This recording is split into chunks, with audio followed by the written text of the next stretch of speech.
स्वागत है आपका दोस्तों बिहार न्यूज में। मैं हूं फिरदौस गनी और आप देख रहे हैं केडीबी लाइव। दोस्तों आज हो चुका है 10 दिसंबर 2024। तो आज की पूरे बिहार की टॉप न्यूज लेकर आए हैं आपके लिए। वीडियो शुरू करने से पहले आपसे एक रिक्वेस्ट है कि अगर आप पहली बार इस चैनल पर आए हैं तो चैनल को सब्सक्राइब करके बेल आइकन को प्रेस कर दीजिए और साथ ही वीडियो को लाइक कर दीजिए, अपने दोस्तों के साथ शेयर भी कीजिए। तो चलिए चलते हैं आज की खबरों की ओर।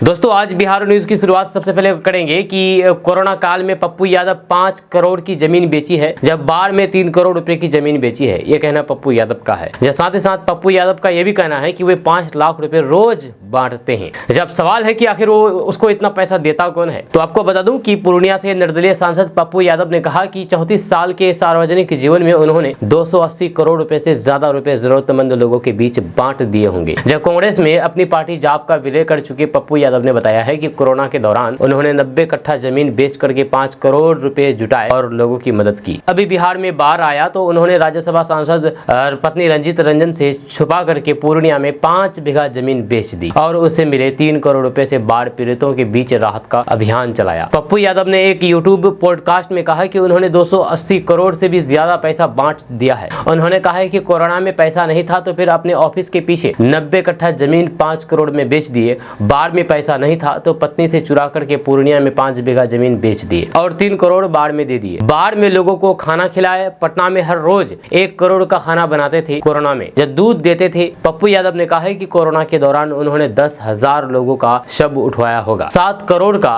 रेमडेसिविर इंजेक्शन बांट दिए होंगे। जब इंटरव्यू लेने वाले ने पप्पू यादव से पूछा है कि इतने पैसे बांटने के लिए आते कहां से हैं, तो पप्पू यादव ने कहा है कि घर परिवार खानदान के लोग दोस्त मदद करते हैं। उन्होंने बताया है कि लोकसभा चुनाव में उनकी बहन ने मदद की है। अगले साल होने वाले बिहार विधानसभा चुनाव से पहले बिहार में सभी पार्टियों ने अपने हथियारों को धार देना शुरू कर दिया है। नेता एक दूसरे पर लगातार हमलावर है। मुख्यमंत्री नीतीश कुमार जहां कुछ दिनों में महिला संवाद यात्रा शुरू करने जा रहे हैं, तो फिर वहीं पर पूर्व मुख्यमंत्री और नेता प्रतिपक्ष तेजस्वी यादव कार्यकर्ता सम्मेलन कर रहे हैं। इसी कड़ी में रविवार को केंद्र की मोदी सरकार में जेडीयू कोटे से मंत्री रामनाथ ठाकुर मोतिहारी के बगहा पहुंचे। यहाँ एक जनसभा को संबोधित करते हुए उन्होंने अगले साल होने वाले विधानसभा चुनाव की महाभारत के युद्ध से तुलना की है। वहीं पर केंद्रीय मंत्री ने कहा कि साल 2005 के पहले बिहार की कानून व्यवस्था, सड़क, समाज, हर क्षेत्र में बिहार का क्या हश्र था, ये किसी से छुपा नहीं है। लेकिन 2005 के नीतीश कुमार की सत्ता में आने के बाद बिहार विकास की राह पर लगातार बढ़ रहा है। इस सुधार को आगे बढ़ावे और फिर कार्यकर्ता एकजुट होकर के कार्य करें। इस दौरान उन्होंने कार्यकर्ताओं से अपील किया है कि साल 2025 में महाभारत होने वाली है, जिसमें अपार बहुमत और फिर 225 सीटों पर प्रत्याशी जीत करके सदन में पहुंचे, ताकि बिहार में मजबूत सरकार बन सके। गया जिला से एक बहुत बड़ी खबर सामने आई है। गया में एएनएमसीएच में इन दिनों ब्रेन स्ट्रोक के मरीजों की संख्या काफी बढ़ गई है। हर दिन यहाँ 10 से 12 मरीज इसके शिकार होकर के पहुंच रहे हैं। जब देरी से अस्पताल पहुंचने के चलते आधे मरीजों की जान जा रही है। अस्पताल से मिली जानकारी के अनुसार पिछले 8 दिनों में 80 से अधिक ब्रेन स्ट्रोक के शिकार मरीज यहाँ पर भर्ती कराए गए। इसमें 35 से 36 की जान चली गई। इसका मुख्य कारण रहा कि समय पर मरीजों को अस्पताल नहीं लाया जाना है। अस्पताल में इस बीमारी से निपटने के लिए दवा और फिर डॉक्टरों की व्यवस्था ढंग से दिखती है। अस्पताल पहुंचने पर मरीजों को तुरंत ही इलाज मिलने लगता है। इस तरीके के मरीजों के लिए यहाँ इमरजेंसी में आईसीयू की व्यवस्था है, जब बाहर से लोगों को दवा तक खरीद करके नहीं लाना पड़ता है। अस्पताल उपाध्यक्ष एन के पासवान ने बताया है कि सर्दियों में तापमान में गिरावट के कारण शरीर की गर्मी को बनाए रखना मुश्किल होने लगता है। इससे खून गाढ़ा होने के चलते रक्त प्रवाह में दिक्कत आने लगती है और फिर ये ब्रेन स्ट्रोक का कारण बन जाता है। उन्होंने बताया है कि ब्लड प्रेशर और फिर शुगर से जूझ रहे लोगों को अधिक खतरा होता है। जब ठंड शुरू होते ही इसके शिकार मरीजों की संख्या बढ़ जाती है। उन्होंने कहा है कि ठंड में बुजुर्ग, महिला, पुरुष का हर हाल में सावधान रहने की जरूरत है। सबसे अधिक शिकार 50 से अधिक उम्र वाले ही हो रहे हैं। दोस्तों बिहार में निवेश और फिर उद्योग को बढ़ावा देने के लिए बिहार सरकार की उद्योग विभाग ने बड़ी तैयारी शुरू कर ली है। अगर ये योजना धरती पर उतर गई तो फिर न सिर्फ बिहार में उद्योग का माहौल बदल जाएगा, बल्कि निवेश के लिए बिहार निवेशकों की अग्रणी राज्य में शुमार हो जाएगा। दरअसल बिहार के उद्योग मंत्री नीतीश मिश्रा ने जानकारी देते हुए बताया है कि पूरे बिहार में लैंड बैंक खोलने की तैयारी लगभग पूरी हो चुकी है। इसके लिए जमीन भी चिन्हित किया गया है। ये कदम बिहार में निवेश के लिए बड़ी मददगार साबित हो सकती है। उद्योग मंत्री नीतीश मिश्रा ने कहा है कि पूरे बिहार में इंडस्ट्रियल एरिया भी बनाया जा रहा है, जो कि बिहार की औद्योगिक तस्वीर बदल सकती है। नीतीश मिश्रा ने बताया है कि जिन 7 जिलों में औद्योगिक क्षेत्र नहीं है, वहां भी इसे विकसित किया जाएगा। इसके साथ ही उन जिलों में जहां पर औद्योगिक क्षेत्र तो है, लेकिन उस जगह लैंड बैंक खत्म होता जा रहा है। जब निवेशकों और फिर उद्योगपतियों को जमीन बेचनी चाहिए, जब वहां भी प्राथमिकता के आधार पर औद्योगिक क्षेत्र विकसित हो रहा है। जब बिहार में निवेशकों के लिए सबसे बड़ी समस्या लैंड बैंक की है और फिर इस समस्या को दूर किए बिना बिहार में उद्योग लगाना आसान नहीं है। दोस्तों, राजद प्रमुख लालू प्रसाद यादव के बड़े बेटे तेज प्रताप यादव के द्वारा रविवार को ये ऐलान किया जाने के बाद कि हसनपुर सीट्स के बदले हुए महुआ विधानसभा सीट से चुनाव लड़ेंगे, उनके इस ऐलान के बाद महुआ से राजद विधायक मुकेश रोशन की परेशानी बढ़ती दिख रही है। जहां खौफ के कारण सोमवार को मुकेश रोशन बीच सड़क पर फूट फूट करके रोने लगे, जहां उन्हें अब अपनी सीट गंवाने का डर सताने लगा है। वहीं पर पार्टी के कई अन्य नेता भी तेज प्रताप यादव के ऐलान से हैरान है। दरअसल तेज प्रताप यादव एक दिन पहले यानी कि रविवार को हाजीपुर के जोहरी बाजार में एक अस्पताल के उद्घाटन कार्यक्रम में पहुंचे थे। मीडिया से बातचीत में उनसे महुआ सीट से चुनाव लड़ने पर सवाल किया गया। इस पर उन्होंने कहा कि मैंने महुआ में सड़क बनवाई है, अस्पताल बनवाया है और क्षेत्र का विकास करवाया है। अगर मैं चुनाव नहीं लड़ूंगा तो फिर कौन लड़ेगा? तेज प्रताप यादव का ये ऐलान राजद के मुकेश रोशन के लिए बड़े झटके की तरह है। आपको बता दूं कि लालू प्रसाद यादव के बड़े बेटे तेज प्रताप यादव 2015 में महुआ से तो लड़े थे, लेकिन 2020 के विधानसभा चुनाव में उनकी सीट बदल दी गई थी। तेज प्रताप यादव को हसनपुर सीट से टिकट दिया गया था। दोस्तों, बिहार में रेल यातायात को मजबूत बनाने की दिशा में कदम बढ़ चुके हैं। जब बिहार में 3 नई रेल लाइनों का निर्माण कार्य होना है, इसके तहत कुछ नए रेलवे स्टेशनों का भी निर्माण होगा। इन परियोजनाओं के विकसित होने से राज्य के भीतर यातायात के क्षेत्र में बदलाव देखने को मिलेगा। जब यात्री ट्रेनों की लेट लतीफे से छुटकारा के साथ उनकी गति में भी बढ़ोतरी होगी, जिससे लंबी दूरी की यात्राएं कराने वाली ट्रेनें अपने निर्धारित समय से यात्रियों को गंतव्य तक पहुँचाएगी। इस परियोजना में मुजफ्फरनगर दरभंगा नई रेल 67 किलोमीटर की होगी, तो फिर जमालपुर भागलपुर नई रेल परियोजना की लंबाई 53 किलोमीटर होगी। इसके अलावा गया से डाल्टागंज वाया बांके बाजार इमामगंज तक नई रेल लाइन बिछाने का कार्य जल्द पूरा होने वाला है। इस परियोजनाओं के लिए 426 करोड़ रुपए खर्च किए जा रहे हैं। दोस्तों, बिहार की प्रमुख विपक्षी पार्टी आरजेडी के नेता और पूर्व उप मुख्यमंत्री तेजस्वी यादव की लुढ़कते जनाधार से सेक्युलर सियासतदान परेशान है। उनकी चिंता है कि भाजपा ने बिहार के युवा नेता और मौजूदा उप मुख्यमंत्री सम्राट चौधरी पर दांव क्या लगाया। तेजस्वी यादव जितनी तेजी से उभरे थे, उससे भी तेजी गति से हाशिए पर जाते प्रतीत हो रहे हैं। या कोई इसे कांग्रेस नेता और फिर लोकसभा में नेता प्रतिपक्ष राहुल गांधी और भाकपा माले की सियासी सोहबत का साइड इफेक्ट करार दे रहे हैं, तो फिर कोई इसे यूपी के पूर्व मुख्यमंत्री अखिलेश यादव, राज्यसभा सांसद उपेंद्र कुशवाहा जैसे नेताओं से जारी सियासी लुका छुपी का असर करार दे रहा है। जबकि राजनीतिक प्रेक्षकों का मानना है कि लालू प्रसाद यादव की तरह ही तेजस्वी यादव की मुस्लिम परस्त वाली राजनीति छवि एक ओर जहां मुस्लिम यादव यानी कि MY समीकरण को उनसे जुड़े हुए हैं, जबकि इसकी प्रतिक्रिया में वे स्वर्ण वोट भी उनसे छिटक गया है, जो कभी मुख्यमंत्री और फिर जदयू नेता नीतीश कुमार को राजनीतिक सबक सिखाने के लिए राजद और तेजस्वी यादव से जुड़ने की कोशिश किया था। लेकिन जैसे ही तेजस्वी यादव नीतीश कुमार के आशीर्वाद से एक नहीं बल्कि दो बार बिहार के उप मुख्यमंत्री बने, तो फिर वह युवा जनाधार भी उनसे छिटक गया है। इस बात का खुलासा तब हुआ जब लोकसभा चुनाव 2024 और फिर बिहार विधानसभा उपचुनाव 2024 में इंडिया गठबंधन का बिहार में सूबाई इंजन बने रहने के बावजूद भी राजद प्रमुख तेजस्वी यादव अपनी वह राजनीतिक सफलता नहीं दोहरा पाए, जैसा कि उन्होंने बिहार विधानसभा चुनाव 2020 में या फिर उससे पहले प्रदर्शित किया था। आपको बता दूं कि बिहार की 40 लोकसभा सीटों में से महज 9 ही सीट इंडिया गठबंधन जीत सकी, जिसमें राजद को 4, कांग्रेस को 3 और फिर भाकपा माले को 2 सीटें थी। दोस्तों, बिहार के पूर्व मुख्यमंत्री लालू प्रसाद यादव अक्सर कहते हैं कि नीतीश कुमार के पेट में दांत है। नीतीश कुमार कब क्या करेंगे कोई नहीं जानता। दूसरा, नीतीश जिसे ऊपर चढ़ाते हैं उसे कब गिरा देंगे ये भी कोई नहीं जानता। चने के झाड़ पर चढ़ा करके धोबिया पछाड़ देने के लिए जाने जाते हैं, जो उनके जितने करीब होते हैं वह उतना ही दूर चला जाता है। जार जब फडणवीस हो, शरद यादव हो या फिर RCP सिंह के हो, जब उसके बाद नीतीश कुमार ने भारतीय प्रशासनिक सेवा से रिटायर लेकर के राजनीति में आए मनीष वर्मा के साथ यही सलूक किया गया है। RCP सिंह की तरह ही मनीष वर्मा को नीतीश कुमार अपने साथ ले आए। या ओडिशा केडर से IAS अफसर मनीष वर्मा बिहार आए, नीतीश कुमार के चहते अफसरों में रहे। जब उनके ओडिशा लौटने की बारी आई तो फिर नीतीश कुमार ने उन्हें इस्तीफा दिला करके JDU में शामिल करा लिया। जल्द ही उन्हें अपनी पार्टी जनता दल यूनाइटेड यानी कि JDU का राष्ट्रीय महासचिव भी बना दिया। लोग कयास लगाने लगे कि नीतीश कुमार की असली सियासी वारिस मनीष ही बनेंगे। जब मनीष वर्मा को उन्होंने इतनी छूट दे दी कि RCP सिंह का हश्र जानने के बावजूद भी उनकी ही तरह दरबार सजाने लगे हैं। जब सुबह और फिर देर रात तक मनीष वर्मा का दरबार गुलजार रहने लगा। इतना ही नहीं, मनीष का प्रस्ताव मान करके नीतीश कुमार ने उन्हें जिलों में कार्यकर्ता समागम आयोजन करने की हरी झंडी दे दी है। दोस्तों, बिहार सरकार ने सशस्त्र सेना झंडा दिवस के मौके पर राज्य के सैनिकों और फिर पूर्व सैनिकों के लिए बड़ी घोषणाएं की है। मुख्यमंत्री नीतीश कुमार ने Bihar state ex serviceman benevolent fund में अंश दान किया है और फिर देश के बहादुर सैनिकों को श्रद्धांजलि अर्पित की है। इसके साथ ही बिहार सरकार ने सैनिकों और फिर पूर्व सैनिकों के लिए अनुग्रह अनुदान की राशि बढ़ा दी गई है। ये राशि पहले 11 लाख रुपए थी, जिसे अब बढ़ा करके 21 लाख रुपए कर दिया गया है। ये निर्णय सैनिकों के प्रति सरकार के सम्मान और फिर उनके योगदान की सराहना के रूप में लिया गया है। जहाँ दरअसल सरकार ने बिहार के सैनिकों और फिर पूर्व सैनिकों के कल्याण के लिए कई महत्वपूर्ण कदम उठाए हैं। इन कदमों के तहत अनुग्रह अनुदान की राशि में महत्वपूर्ण वृद्धि की गई है। साथ ही शौर्य पुरस्कार विजेताओं के लिए सम्मान राशि भी बढ़ाई गई है। सैनिक कल्याण कार्यालय की संख्या में वृद्धि हुई है।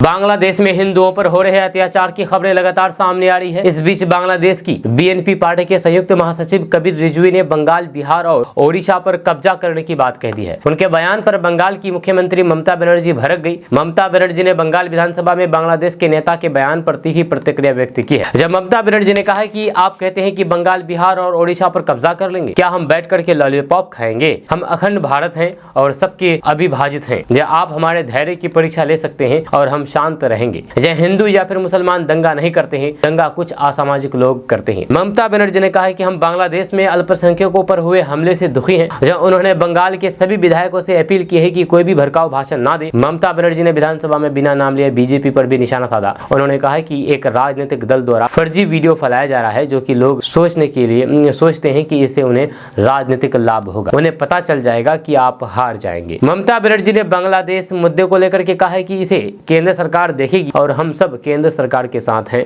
उन्होंने कहा है कि आज विदेश सचिव बांग्लादेश जा रहे हैं और देखते हैं कि क्या होता है। हम भारत सरकार की विदेश नीति का पालन करेंगे। ममता बनर्जी ने केंद्र को बांग्लादेश में संयुक्त राष्ट्र शांति सेना भेजने का भी प्रस्ताव दिया था। हालांकि इसके बाद राजनीतिक गलियारों में हंगामा मच गया है। ममता बनर्जी के बयान के बाद से ही बांग्लादेश बौखलाहट है।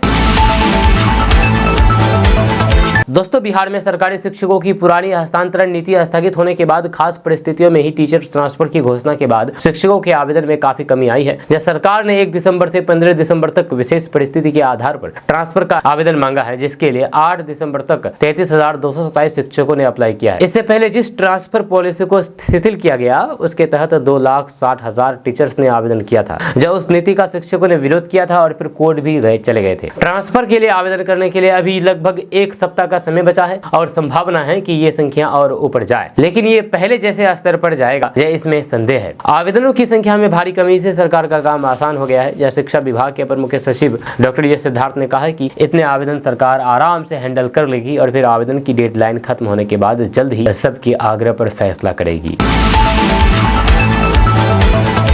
दोस्तों, बिहार के भागलपुर में स्वास्थ्य व्यवस्था की बेहद बदसूरत तस्वीर सामने आई है। भागलपुर शहर के पिछड़े क्षेत्रों की आबादी को उनके घर की देहरी पर जांच, इलाज से लेकर के टीकाकरण तक की सुविधा प्रदान करने के लिए 8 यूपीएचसी की स्थापना की गई है। यहाँ पर दवा से लेकर के जांच तक के बेहतरीन इंतजाम है, लेकिन इन यूपीएचसी पर भी डॉक्टरों की मार पड़ रही है और यहाँ पर इलाज कराने पहुंच रहे मरीजों का इलाज भगवान भरोसे किया जा रहा है, ऊपर वाले के भरोसे। 3 यूपीएचसी पर डॉक्टर ही कई माह से तैनात नहीं है, तो फिर यहाँ पर तैनात नर्सें मरीजों का नब्ज थाम करके लक्षण के आधार पर उनको दवा देकर के इलाज कर रही है, तो बाकी 5 पर आयुष चिकित्सक एलोपैथी यानी कि अंग्रेजी विधि से मरीजों का इलाज कर रहे हैं। यहाँ पर तैनात एक नर्स ने बताया है कि कई माह से यहाँ पर डॉक्टर नहीं है।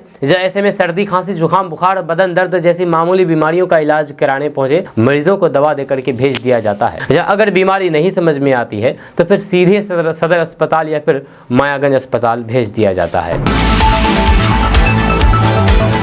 दोस्तों, कुछ दिन पहले बिहार के मुजफ्फरपुर में जेडीयू के पूर्व अध्यक्ष और फिर केंद्रीय मंत्री ललन सिंह ने अल्पसंख्यक वोटरों को लेकर के बयान दिया था, जहां एक बार फिर से बयानबाजी का दौर शुरू हो चुका है। अब जेडीयू के राज्यसभा सांसद और पार्टी के कार्यकारी अध्यक्ष संजय झा ने अल्पसंख्यकों को लेकर के संदेश दिया है। जब आपको बता दूं कि पिछले दिनों वो कटिहार में थे, जब वहीं पर यहाँ उन्होंने पार्टी के कार्यकर्ता सम्मेलन को संबोधित किया। इसके बाद उन्होंने पत्रकारों से भी बातचीत की। संजय झा ने कहा कि नीतीश कुमार के 19 साल के ट्रैक रिकॉर्ड में बिहार में एक दिन भी कर्फ्यू नहीं लगा है। या इससे बड़ा ट्रैक रिकॉर्ड क्या हो सकता है। एक दिन में पूरे दिन नवादा में था, जहां 19 साल में उन्होंने सबके लिए काम किया है। हम अपील करेंगे कि जिन्होंने वोट नहीं दिया है वो एक बार फिर वोट डाल करके देखें कि क्या उन्हें लगता है कि नीतीश कुमार ने आपके लिए काम किया है, आपकी सेवा की है, या तुम्हारी आत्मा तो गवाही न देगी ना। वहीं पर मुसलमानों को लेकर के पत्रकारों ने संजय झा से सवाल पूछा है कि क्या आपको लगता है कि उन्हें वोट नहीं मिलता। इस पर उन्होंने कहा है कि अगर नहीं मिलता तो फिर विपक्ष को ही वोट मिलता है। जब उनसे बीजेपी के साथ रहने पर मुसलमानों की नाराजगी के बारे में पूछा गया तो उन्होंने कहा कि नीतीश कुमार ने जो भी काम किया है उस वक्त भी बीजेपी उनके साथ थी जिन्हें उन लोगों ने वोट दिया था। वहीं पर उन्होंने विपक्ष पर निशाना साधते हुए कहा कि उन्होंने उनके लिए क्या किया। संजय झा ने कहा है कि 2005 में जब बिहार में बदलाव हुआ और फिर नीतीश कुमार की सरकार बनी तो फिर बीजेपी उनके साथ थी।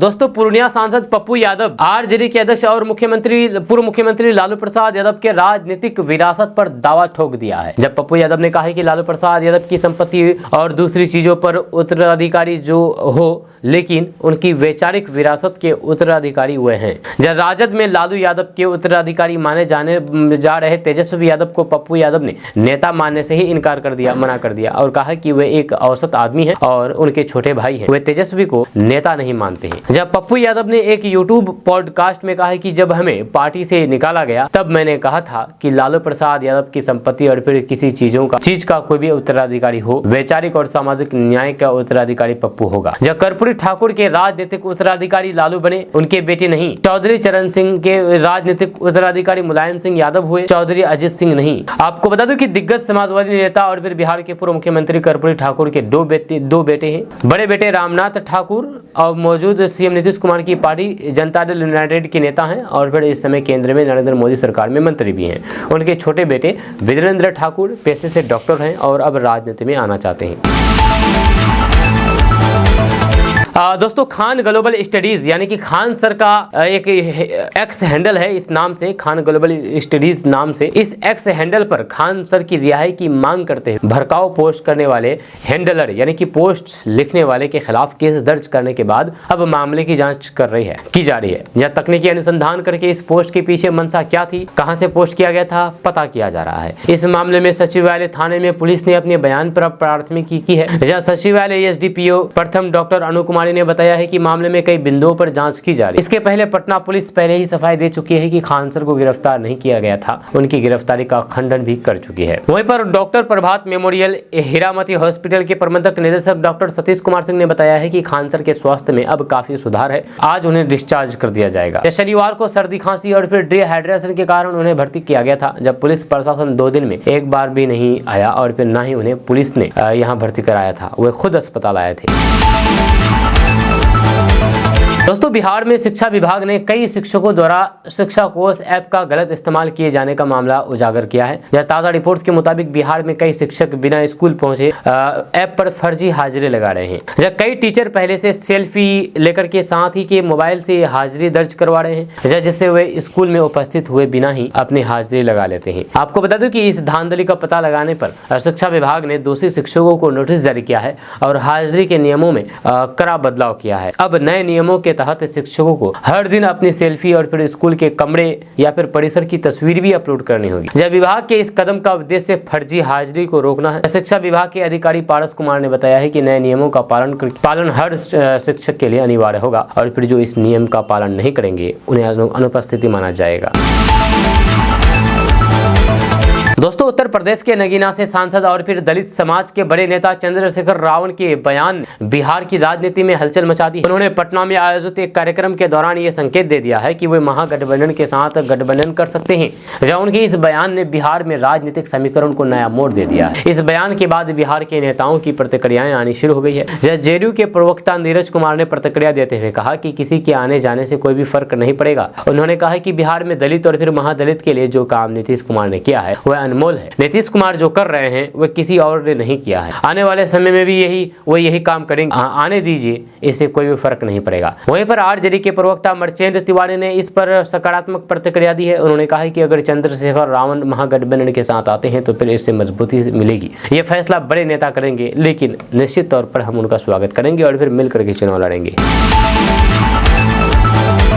दोस्तों, बिहार में अगले साल विधानसभा चुनाव होने वाले हैं, लेकिन इस चुनाव से पहले राजद नेता तेजस्वी यादव ने बड़ा दावा कर दिया है, बड़ा वादा किया है। जब बिहार विधानसभा में नेता प्रतिपक्ष तेजस्वी यादव ने अपनी सरकार बनने पर सामाजिक सुरक्षा पेंशन योजना की राशि 400 से बढ़ाकर के 1500 रुपए करने की घोषणा की है। सोमवार को सोशल मीडिया पर जारी बयान में उन्होंने कहा कि हम जो कहते हैं वह करते हैं। उन्होंने कहा कि हमारी सरकार बनने पर 60 वर्ष से अधिक के बुजुर्गों को वृद्धा पेंशन योजना के अंतर्गत उनकी पेंशन 400 से बढ़ाकर के हर महीने 1500 रुपए की जाएगी। उन्होंने कहा है कि सामाजिक सुरक्षा में पेंशन योजना के अंतर्गत दिव्यांग, विधवा माताएं एवं बुजुर्गों की पेंशन भी हर महीने 1500 रुपए की जाएगी। तेजस्वी यादव ने एक्स पर अपने एक वीडियो पोस्ट करके कहा कि गांव में लोगों को जो दिक्कतें आती है उन समस्याओं को हम लोगों की समक्ष लाते हैं। इसी के तहत हम सभी लोगों ने निर्णय लिया है कि सामाजिक सुरक्षा पेंशन के तहत अभी मात्र 400 रुपए पेंशन दिया जाता है। दोस्तों, बिहार भारत का एक ऐसा राज्य है जहां सबसे ज्यादा बेरोजगारी है। यहाँ के युवा रोजगार की तलाश में अन्य राज्यों में जाते हैं, वहां जाकर के मेहनत करते हैं और फिर अपना नाम बनाते हैं। आपको बता दूं कि बिहार में टैलेंट की कमी नहीं है। यहाँ की धरती से IAS, IPS, बिजनेसमैन और कलाकार भर भर के आते हैं। इस क्षेत्र में बिहारी जाते हैं, वो अपनी मेहनत पर से परचम लहराते हैं। इस खबर में हम आपको एक ऐसी कहानी बताने जा रहे हैं जिसने बिहार के एक छोटे से गाँव से निकल करके अमेरिका में अपनी सफलता के झंडे गाड़े हैं। उन्हें एक अमेरिकन कंपनी ने 2.5 करोड़ का पैकेज दिया है। जी हाँ, आपको बता दूं कि बिहार के लखीसराय जिले के अरमा गांव के अतुल आनंद को 2.5 करोड़ का पैकेज मिला है। अतुल को अमेरिकन लुमेन टेक्नोलॉजी कंपनी ने 2.5 करोड़ रुपए का पैकेज दिया है। उन्होंने बताया है कि पहले 3 महीने उन्हें 70 लाख के पैकेज पर ट्रेनिंग करनी होगी। इसके बाद उन्हें 2.5 करोड़ सालाना का पैकेज मिलेगा। अतुल आनंद को 2018 से अमेरिकी कंपनी सिस्को में 25 लाख रुपए सालाना पैकेज पर काम कर रहे हैं और इस दौरान उन्होंने कई पुरस्कार भी प्राप्त किए हैं। यह अतुल आनंद की प्रारंभिक पढ़ाई बक्सर में हुई है, जहां उन्होंने सरस्वती विद्या मंदिर 2012 में 94% अंकों के साथ मैट्रिक की परीक्षा पास की। इसके बाद अतुल ने साल 2014 में भागलपुर के एक कॉलेज से इंटरमीडिएट किया। इसके बाद अतुल आनंद हायर एजुकेशन के लिए चेन्नई चले गए। फिर अतुल आनंद MS की पढ़ाई के लिए कोलोराडो यूनिवर्सिटी चले गए। यहाँ पढ़ाई करने के दौरान उन्हें आंध्र प्रदेश की एक लड़की ने मोटिवेशन दिया। इसी वजह से उन्होंने अमेरिका जाकर के पढ़ाई की और फिर करियर बनाने का सपना पूरा किया। जब पढ़ाई कंप्लीट करते ही अतुल आनंद कैंपस सिलेक्शन के जरिए 10 लाख सालाना के पैकेज पर नौकरी मिली है। दोस्तों, बिहार के आयुष डॉक्टर की बड़ी भर्ती के लिए राज्य स्वास्थ्य समिति बिहार यानी कि SHSB द्वारा नोटिफिकेशन जारी कर दिया गया है। ये भर्ती आयुर्वेद, होम्योपैथी और फिर यूनानी चिकित्सा के लिए है। यह इच्छुक उम्मीदवार प्रकाशित नोटिफिकेशन को पढ़ें और फिर आवेदन की प्रक्रिया को पूरा करें। योग्यता के बारे में बात की जाए तो आपको बता दूं कि आवेदन करने के लिए उम्मीदवारों के पास कई योग्यता होनी चाहिए। आयु सीमा के बारे में बात की जाए तो इन पदों पर आवेदन करने के लिए न्यूनतम उम्र 21 साल और अधिकतम उम्र 37 साल होनी चाहिए। इन पदों पर चयनित उम्मीदवारों को 32,000 रुपए प्रति माह मानदेय दिया जाएगा। अधिक जानकारी के लिए आप नोटिस को पढ़ सकते हैं। आवेदन करने की अंतिम तिथि 21 दिसंबर 2024 है। इसके बाद आवेदन स्वीकार नहीं किए जाएंगे, आवेदन नहीं लिए जाएंगे। दोस्तों, बिहार की ग्रामीण सड़कें आर्टिफिशियल इंटेलिजेंस यानी कि AI तकनीक से सुरक्षित की जाएगी। ये AI तकनीक सबसे पहले बिहार के 2 जिलों में शुरू की जाएगी। अगर इन जिलों के नतीजे अच्छे रहे तो फिर इसे पूरे बिहार में लागू कर दिया जाएगा। AI तकनीक के इस्तेमाल से ग्रामीण निर्माण विभाग न केवल ग्रामीण सड़कों के निर्माण की निगरानी कर सकेगा बल्कि सड़कों की मरम्मत और फिर जर्जरता का हिसाब भी ले सकेगा। इसके अलावा विभाग को इस AI तकनीक के जरिए हर साल करीब 8,000 करोड़ रुपए की बचत भी होगी। इन दोनों जिलों में AI तकनीक शुरू कर दी जाएगी। विभागीय अधिकारियों के मुताबिक इस AI तकनीक को बिहार के नालंदा और समस्तीपुर जिले में लॉन्च किया जाएगा। इस AI तकनीक का उपयोग राष्ट्रीय राजमार्गों के निर्माण में किया गया है। उसके आधार पर विभाग हाजीपुर में पायलट प्रोजेक्ट के तौर पर AI तकनीक का इस्तेमाल कर रहा है। यह नतीजे बहुत अच्छे रहे हैं। अधिकारियों ने बताया है कि AI तकनीक के इस्तेमाल पर अधिकतम 1 करोड़ रुपए खर्च आएगा। इसके लिए वित्त विभाग से मंजूरी मिल गई है। दोस्तों बिहार में ठंड बढ़ने वाली है। पश्चिमी विक्षोभ के कारण कई जिलों में बारिश के आसार बने हैं। पटना, भोजपुर, अरवल, गया और रोहतास में बारिश का अलर्ट जारी किया गया है। आपको बता दूं कि गया में रविवार देर रात बारिश हुई है, जहां इस बारिश ने कनकनी बढ़ा दी है। जब मौसम विज्ञान विभाग के अनुसार बिहार के दक्षिणी एवं उत्तरी भागों के कुछ जिलों में बारिश होने के आसार हैं। कई जिलों में सुबह में घना कोहरा देखने को मिला। जब पटना में सुबह धूप नहीं निकली, आसमान में बादल छाए दिखे। जब मौसम विभाग के माने तो बारिश के कारण तापमान में 3 से 4 डिग्री गिरावट आएगी। मौसम विज्ञान केंद्र के अनुसार कोसी, सीमांचल और फिर अंग प्रदेश के जिले जैसे कि सहरसा, मधेपुरा, सुपौल, अररिया, पूर्णिया, किशनगंज, कटिहार, भागलपुर, जमुई, मुंगेर, खगड़िया और बांका में घना कुहासा छाया रहेगा। वहीं पर दूसरी ओर जिन जिलों में बारिश की संभावना है, अगर वहां बारिश होती है तो फिर ठंड में भी बढ़ोतरी होगी। दोस्तों बीपीएससी परीक्षा विवाद और फिर पटना में सिविल सेवा के अभ्यर्थियों पर लाठीचार्ज मामले में पूर्णिया सांसद पप्पू यादव ने नीतीश कुमार पर बड़ा हमला बोला है। उन्होंने कहा है कि बिहार में अब नीतीश राज नहीं बल्कि अफसर राज है। माफिया पीछे से सरकार चला रहे हैं। पप्पू यादव ने बीपीएससी पर भी कई गंभीर आरोप लगाए हैं और फॉर्म भरने से वंचित छात्र छात्राओं को फिर से मौका देने की मांग कर रहे हैं। बीपीएससी नॉर्मलाइजेशन का विवाद थम नहीं रहा है, इस पर राजनीति तेज होती जा रही है। खास करके शुक्रवार को पटना में आयोग के कार्यालय पर प्रदर्शन कर रहे छात्र छात्राओं पर लाठीचार्ज की आग ठंडी नहीं पड़ रही है। जब विपक्ष नीतीश कुमार और उनकी सरकार को लगातार घेर रहे हैं, पहले नेता प्रतिपक्ष तेजस्वी यादव ने बिहार की डबल इंजन सरकार को खिंचाएगी और अब पूर्णिया सांसद पप्पू यादव ने मोर्चा खोल दिया है। जब छात्रों पर लाठीचार्ज के सवाल पर पत्रकारों से बातचीत करते हुए पप्पू यादव ने कहा कि बिहार में नीतीश राज समाप्त हो गया है और बिहार में अफसर राज चल रहा है। अफसरों ने बिहार को कब्जा कर लिया है और माफिया गुंडों और फिर अफसरों के साथ गांठ से बिहार चल रहा है। दोस्तों बिहार सरकार बिहार में जन्म के समय लिंगानुपात यानी कि SRB में गिरावट से बेहद परेशान है। जब केंद्रीय स्वास्थ्य मंत्रालय के हाल ही में जारी स्वास्थ्य प्रबंधन सूचना प्रणाली यानी कि HMIS रिपोर्ट के अनुसार बिहार सबसे खराब प्रदर्शन करने वाले राज्यों में से एक है। इसके जवाब में सरकार कन्या भ्रूण हत्या से निपटने के लिए सख्त कानून लागू करने की योजना बना रही है। स्वास्थ्य मंत्री मंगल पांडे ने इस मुद्दे की गंभीरता को स्वीकार किया है। उन्होंने कहा है कि हम कन्या भ्रूण हत्या को रोकने और फिर समाज में बेटियों की स्थिति को सुधारने के लिए हर संभव प्रयास कर रहे हैं। सरकार इस चुनौती से निपटने के लिए कानूनी उपायों और फिर सामाजिक जागरूकता अभियानों दोनों पर ध्यान केंद्रित कर रही है। इस समस्या से निपटने के लिए बिहार ने SRB में सुधार के उद्देश्य से कई योजनाएं शुरू की है। मुख्यमंत्री कन्या उत्थान योजना जन्म से लेकर के स्नातक तक लड़की की शिक्षा का समर्थन करती है। इस योजना का उद्देश्य कन्या भ्रूण हत्या को रोकना और फिर लिंग अनुपात को बढ़ाना है। इसके अलावा बेटी बचाओ बेटी पढ़ाओ अभियान बेटियों के महत्व के बारे में भी जागरूकता बढ़ाने और फिर सामाजिक मानसिकता को बदलने पर केंद्रित है, जोर रहेगा। दोस्तों बिहार के स्वास्थ्य मंत्री मंगल पांडे ने कहा है कि बिहार में रक्त की जरूरत होने पर अब परेशान होने की जरूरत नहीं है। जहां बिहार में संचालित सभी सरकारी और फिर गैर सरकारी 126 रक्त केंद्रों पर यानी कि ब्लड बैंक पर पर्याप्त मात्रा में रक्त उपलब्धता की कोशिश की जा रही है, जहां पर जरूरतमंदों को उनकी ज़रूरत के हिसाब से रक्त उपलब्ध कराया जा रहा है। इसके अलावा रक्त की ज़रूरत पड़ने पर आम जन राज्य सरकार के हेल्पलाइन नंबर 104 पर भी संपर्क कर सकते हैं। संपर्क करने पर उन्हें तत्काल रक्त उपलब्ध कराया जाएगा। जहां राज्य में यानी कि बिहार में रक्त केंद्रों एवं रक्त उपलब्धता के विषय में भी ई रक्त कोष मोबाइल ऐप से भी जानकारी ली जा सकती है। मंगल पांडे ने कहा है कि बिहार के ग्रामीण क्षेत्रों में ब्लड बैंकों की कमी के संकट को भी दूर करने का प्रयास किया गया है। इसके लिए इस वर्ष 21 सितंबर के बाद अब तक रक्त संग्रह इकाइयों की संख्या 6 से बढ़ करके 64 की गई है।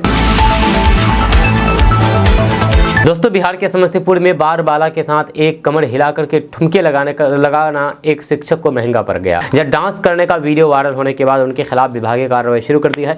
जब वीडियो देखने के बाद लोगों में तरह तरह की प्रतिक्रियाएं सामने आ रही है। मास्टर साहब के रंगीन मिजाज की इलाके में खूब चर्चा हो रही है। हालांकि ये वीडियो कब और कहां का है ये फिलहाल स्पष्ट नहीं हो सका है। जब KDV लाइव भी इस वीडियो की सच्चाई का दावा नहीं करता है। आपको बता दूं कि जिला शिक्षा पदाधिकारी ने वीडियो देख करके कार्रवाई की बात कही है। जहाँ इस वीडियो में दिख रहा है कि एक व्यक्ति बार बालाओं के साथ डांस करती हुई दिख रही है। लोगों में चर्चा के अनुसार ये व्यक्ति स्कूल का हेडमास्टर बताया जा रहा है। जो वायरल वीडियो में शिक्षक बार डांसर के साथ पैसा उड़ाते दिख रहे हैं। लोगों में चर्चा है कि छात्र छात्राओं को शिक्षा देने वाले जितवारपुर के एक स्कूल के HM बार बाला के डांस को देख करके इतना उत्साहित हो गए कि खुद को रोक नहीं सके और फिर मर्यादाओं को लांघ करके स्टेज पर चढ़ करके ठुमके लगाते लगाते पैसे भी उड़ाने लगे। इसी दौरान किसी ने उनका वीडियो बना लिया जो कि रविवार को सोशल मीडिया पर वायरल हो रहा है। दोस्तों दोस्तों, जनसुराज पार्टी के कार्यवाहक अध्यक्ष मनोज भारती ने कल प्रेस कॉन्फ्रेंस में पार्टी की 125 सदस्यीय कोर कमेटी का ऐलान किया है। इस कोर कमेटी में पूरे बिहार से जमीनी स्तर के नेताओं को जगह दी गई है, जो अब पार्टी के संगठन को जिलों में मजबूती से खड़ा करेंगे। इस दौरान मनोज भारती ने बताया है कि वे कोर कमेटी दलित, ईबीसी, जनरल, ईएससी, बैकवर्ड और फिर अल्पसंख्यक समुदाय के प्रतिनिधियों से भरी हुई है। उन्होंने कहा है कि इस बार पार्टी ने 22 दलित, 28 EBC, 14 general, 2 SC ST, 37 backward वर्ग के प्रतिनिधि चुने हैं। वहीं पर 25 अल्पसंख्यक और फिर 20 महिला नेताओं को भी स्थान दिया गया है। मनोज भारती ने इस अवसर पर पार्टी की नीतियों और फिर आगामी चुनावी रणनीतियों पर भी बात की है और कहा कि उनकी पार्टी समाज के हर वर्ग को साथ लेकर के चलने वाली है। उन्होंने ये भी कहा कि पार्टी का उद्देश्य केवल चुनाव जीतना नहीं बल्कि हर सामाजिक वर्ग के अधिकारियों की रक्षा करना है। हमारी कोशिश है कि जनसुराज हर वर्ग को साथ लेकर के चलता है ताकि समाज में समानता और फिर न्याय का एहसास हो। दोस्तों, किशनगंज में एक परिवार के गायब हो जाने का मामला सामने आया है। जी हाँ, ये चिंता कर देने वाली बात है कि एक पूरा का पूरा परिवार रहस्यमय तरीके से गायब हो गया है। जब परिवार में कुल 5 लोग थे, 2 बेटे, 1 बेटी और पति पत्नी, ये 5 लोग एक परिवार के पूरी तरीके से गायब हो गए हैं। कहाँ चले गए हैं कोई पता नहीं, जब बिल्कुल रहस्यमय तरीके से गायब हुए हैं। लोगों से सुनने में आ रहा है कि इन लोगों का अपहरण हो गया है। आसपास के लोगों से और रिश्तेदारों से ये सुनने में आ रहा है कि इन लोगों का अपहरण हो गया है, अपहरण कर लिया गया है, जहाँ उनका घर बंद है और परिवार के सदस्य कहीं भी नहीं मिल रहा है। आपको बता दूं कि किशनगंज में एक परिवार रहस्यमय तरीके से गायब हो गई है, जिसको लेकर के हरकत मच गया है। परिजन चिंता में डूबा हुआ है, पुलिस से मदद की गुहार लगा रहे हैं। आपको बता दूं कि इस परिवार में पति पत्नी, 2 बेटे और फिर 1 बेटी सहित 5 लोगों का पूरा परिवार संदिग्ध परिस्थितियों में गायब हो गया है। उनका घर बंद है और परिवार के सदस्य कहीं भी नहीं मिल पा रहा है। रिश्तेदारों को अपहरण का संदेह है और फिर उन्होंने बंगाल के लोगों से धमकियां मिलने की भी बात कही है। जहां घटना किशनगंज जिले के पहाड़ कट्टा थाना क्षेत्र के छतरगाछ बाजार इलाके की है। यहाँ पर 3 दिसंबर को परिवार के सभी 5 सदस्य अचानक लापता हो गए। घर में ताला लगा हुआ मिला है और फिर परिवार का कोई भी सुराग नहीं मिला है। लापता गृहस्वामी लक्ष्मण कर्मकार के बड़े भाई भरत कर्मकार ने छतरगाछ पुलिस कैंप से मदद मांगी है। उन्होंने किशनगंज एसपी सागर कुमार से न्याय की गुहार भी लगाई है, क्योंकि 5 दिनों से उनके भाई और फिर उनके परिवार का कोई भी सुराग नहीं मिला है। आपको बता दो कि भरत कर्मकार ने बताया है कि 3 दिसंबर की दोपहर को वह अपने भाई लक्ष्मण कर्मकार के घर गया, लेकिन घर पर ताला लगा हुआ था। जब उसने लक्ष्मण के मोबाइल नंबर पर कॉल किया तो फिर वह बंद था। भरत ने बताया है कि लक्ष्मण अपनी पत्नी कुसुम देवी और फिर बच्चों संकित कर्मकार, संजू कर्मकार और नंदनी कुमारी के साथ रहता था। वह सभी बिना किसी सुराग के एक साथ गायब हो गए हैं। रहस्य को और बढ़ाते हुए भरत ने बताया है कि 2 दिसंबर को पश्चिम बंगाल के इस्लामपुर थाना क्षेत्र के गोलापारा गांव के लोग लक्ष्मण के घर आए और उसे धमकाया। जब भरत को शक है कि इन लोगों ने पूरे परिवार का अपहरण कर लिया है। पुलिस इस चौंकाने वाले मामले की सक्रियता से जांच कर रही है ताकि पता लगाया जा सके कि लापता परिवार के साथ हुआ क्या है। लापता होने से ठीक 1 दिन पहले बाहरी लोगों से मिली धमकियों से रिश्तेदारों का अपहरण का डर बढ़ गया है। आपका इसके बारे में क्या कहना है, नीचे कमेंट बॉक्स में कमेंट करके जरूर बताइएगा। बांग्लादेश में जो घटनाएं हो रही है वह काफी निंदनीय है। हिंदुओं पर जो अत्याचार हो रहा है वह बंद होना चाहिए। ये कहना मेरा नहीं है, ये कहना मौलाना महमूद मदनी का है, जो कि किशनगंज में ये बातें कही है। जब मौलाना महमूद मदनी ने किशनगंज में कई सारी बातें कही है, जैसे कि वक्फ बिल का मामला हो, मस्जिदों पर किए जा रहे हिंदू मंदिर का दावा हो या फिर बांग्लादेश में हिंदुओं पर हो रहे जुल्म हो, इन सभी बातों पर जम करके प्रहार किया है और पूरे देश में संदेश दिया है कि जहाँ भी किसी के भी खिलाफ जुल्म होगा तो वहाँ पर हम लोग कंधे से कंधा मिला करके खड़े हैं और उन जुल्म के खिलाफ डट करके मुकाबला करेंगे। आपको बता दूं कि जमीयत उलमा हिंद के अध्यक्ष मौलाना महमूद मदनी किशनगंज आए हुए थे। सीमांचल के किशनगंज के लहरा चौक पर भीड़ को संबोधित करते हुए मौलाना महमूद मदनी ने कहा कि बांग्लादेश में जो घटनाएं हो रही है वह काफी निंदनीय है। ऐसी घटना नहीं होनी चाहिए। हम इसकी कड़ी मजम्मत करते हैं। हिंदुओं पर जो अत्याचार हो रहा है वह बंद होना चाहिए। कोई मुसलमान अगर गैर मुस्लिम के साथ गलत व्यवहार करे तो फिर ये बहुत बड़ा अन्याय है। इस्लाम हमें ऐसा नहीं सिखाता है। मौलाना महमूद मदनी ने कहा है कि बांग्लादेश ही नहीं बल्कि सभी मुल्कों से ये अपील करेंगे कि अपने यहाँ रहने वाले अल्पसंख्यकों की सुरक्षा करें और उनका सम्मान करें। उन्होंने कहा कि राजनीतिक लाभ के लिए देश के सौहार्द को बिगाड़ने की हर मुमकिन कोशिश की जा रही है, जो कि नहीं होना चाहिए। उन्होंने कहा कि वक्फ संशोधन बिल ला करके हमारी संपत्तियों को सरकार छीनने का प्रयास कर रही है। मौलाना महमूद मदनी ने मुसलमानों को नसीहत दी है कि कठिन परिस्थितियों में मुसलमानों के कृतियों और फिर प्रतिक्रियाओं से धैर्य, रणनीति और बुद्धिमत्ता झलकनी चाहिए। ये समय की मांग है कि मुसलमान अपनी दृष्टि और दूरदर्शिता का प्रदर्शन करें। यह सकारात्मक और फिर संतुलित पहल के माध्यम से सामाजिक निर्माण और फिर विकास में अपनी भूमिका और मजबूत करें। उन्होंने पवित्र कुरान की आयतों का जिक्र करते हुए कहा कि परीक्षा मोमिन के लिए आवश्यक कार्य है और इस परीक्षा में धैर्य और मजबूती से डटे रहना मोमिन की कामयाबी की निशानी है। जब मौलाना महमूद मदनी ने दहेज को एक सामाजिक अभिशाप बताते हुए कहा है कि अगर आप मोमिन है तो ईमान का तकाजा है कि आप इसे छोड़ दें। वहीं पर जमीयत उलमा हिंद के महासचिव मौलाना हकीमुद्दीन कासमी ने जमीयत उलमा हिंद की लंबी सेवाओं पर जिक्र किया है। उत्तर प्रदेश के जमीयत उलमा हिंद के अध्यक्ष मुफ्ती मोहम्मद अफ़ान मंसूरपुरी ने अपने संबोधन में सामाजिक सुधार के साथ अपने बच्चों को धार्मिक शिक्षा से जोड़ने पर जोर दिया है। जब उनके अलावा किशनगंज के कांग्रेस सांसद डॉक्टर जावेद आजाद, अब्दुल वाहिद चिश्ती, अंगरा, दरभंगा, अजमेर शरीफ और विधायक मौलाना शहूद असरार, इजहार एसपी अख्तरुल ईमान, इजहारुल हुसैन, अंजार नईमी, मास्टर मुजाहिद आलम, मुफ्ती अतर जावेद कासमी समेत कई अन्य हस्तियों ने भी संबोधित किया है। जब सभा में वक्फ संपत्तियों, मस्जिदों, इस्लामी मदरसों और फिर पैगंबर साहब के सम्मान की सुरक्षा को लेकर के अहम प्रस्ताव पारित किए गए हैं। एक महत्वपूर्ण प्रस्ताव में वक्फ संशोधन बिल को मुसलमानों के लिए घातक बताते हुए इसका कड़ा विरोध किया है। जी आपका इसके बारे में क्या कहना है, नीचे कमेंट बॉक्स में कमेंट करके जरूर बताइएगा।